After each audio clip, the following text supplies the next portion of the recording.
यदि कोई बाहर वृंदावन धाम के बाहर रह रहा है अन्य प्रदेशों में, और उसके हृदय में बात है कि हम बहुत समय तक वृंदावन वास तो नहीं कर पाएंगे, ऐसा हम माया से जकड़े हुए हैं, तो हमें जो वृंदावन वासी को लाभ मिलेगा वो हमें कैसे मिले? क्योंकि हमारा फिर तो जीवन व्यस्त हो जाएगा, हमें अखंड वृंदावन वास तो मिलने वाला नहीं, क्योंकि हम इतने मोह में फंसे हुए हैं, इतना हम संसार में सत्यत्व बुद्धि किए हुए हैं, घर परिवार में इतना महत्व बुद्धि किए हुए हैं कि हम वैराग्य करके वृंदावन धाम में अखंड वास करें, इतनी तो हमें सामर्थ्य दिख नहीं रही। तो हम क्या करें? बोले ददत किंचित वृंदावन तनुभृते, जो वृंदावन में शरीरधारी है, जो भी जीव है, यदि वृंदावन में उनकी थोड़ी सी भी सेवा आप करने को पा जाए, आहा, तो सर्व भगवत विभूतेर भागीसो भवति जगताम तद्भृति परहा। कितनी अद्भुत बात कह रहे श्रीपाद प्रबोधानंद जी। ये वृंदावन के जो पक्षी हैं, वृंदावन की ये जो गाय पशु आदि, ये जो वृंदावन के बंदर आदि, यहाँ के जो ब्रजवासी जन, यहाँ जो वास करने वाले संत महात्मा, जो भी गृहस्थी जन जो भी है, यदि कहीं यहाँ किसी की भी आपके द्वारा धन अन्न वस्त्र वास आदि की सेवा बन जाए आपसे, तो श्रीपाद प्रबोधानंद जी कह रहे हैं कि वो भगवान की समस्त विभूतियों को तृप्त करने वाला बन जाता है। इतनी उसमें सामर्थ्य आ जाती है, वो ऐसा महामहिमामय वाला बन जाता है कि जैसे गीता में विभूतियों का वर्णन किया ना, उन विभूतियों को भी आनंद प्रदान करने वाली विभूति वो स्वयं बन जाता है। ऐसा वो महाविभूति स्वरूप हो जाता है जो वृंदावन वासियों की सेवा करता है। यद्यपि वो वृंदावन वास नहीं कर पा रहा, अखंड वृंदावन वास नहीं कर पा रहा, पर वृंदावन के पक्षियों को, वृंदावन के पशुओं को, वृंदावन के बंदरों को, वृंदावन के जो ब्रजवासी जन है, जो गृहस्थी जन आके रहे, मानो ऐसे गृहस्थी जन है कि भगवत चर्चा सुनकर भगवत प्रेम के लिए लालायित होकर श्रीधाम वृंदावन वास कर रहे हैं, उनके पास सम्यक व्यवस्थाएं नहीं है।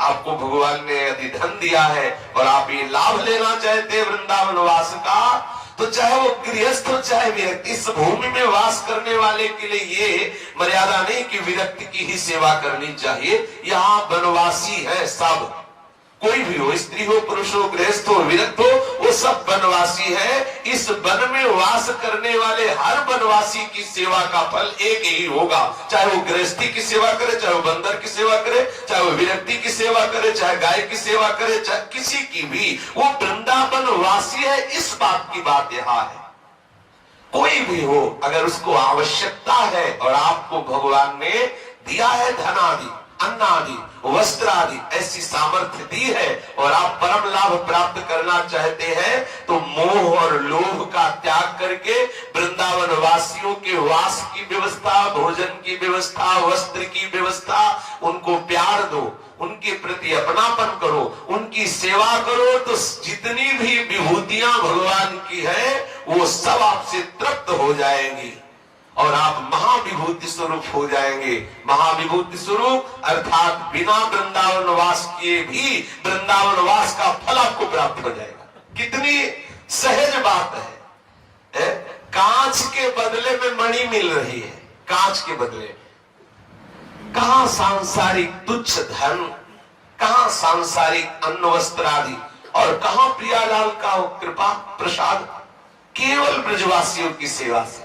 जैसे माँ को प्रसन्न करना हो तो उसके बेटे को दुलार करने लगो, कुछ उसको खिला पिला दो, तो माँ अपने आप बोलने लगे। ऐसे माँ से बात करने की तुम्हारी सामर्थ्य नहीं होगी, लेकिन जब आप उसके बेटा, उसका बेटा जा रहा हो दौड़ के उसको टाफी दो, दुलार करो और कुछ भी देने लगो, तो माँ अपने आप बात कर लेगी। आप भाई ऐसा क्यों कर रहे हो, रहने दो बच्चा, वो अपने आप आपसे प्रेम भरी बात करने लगे।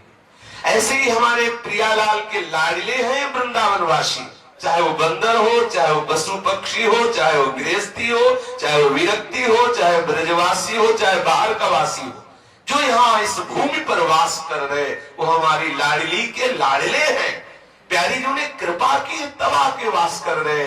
इन वृंदावन वासियों की कोई भी शरीर से सेवा, अन्न से सेवा, वस्त्र से सेवा, धन से सेवा, वास की सेवा यदि ऐसा करता है तो हमारे लाड़ली लाल उस पर कृपालु होते हैं और जो वृंदावन वास का फल है वही फल उसको प्राप्त होता है।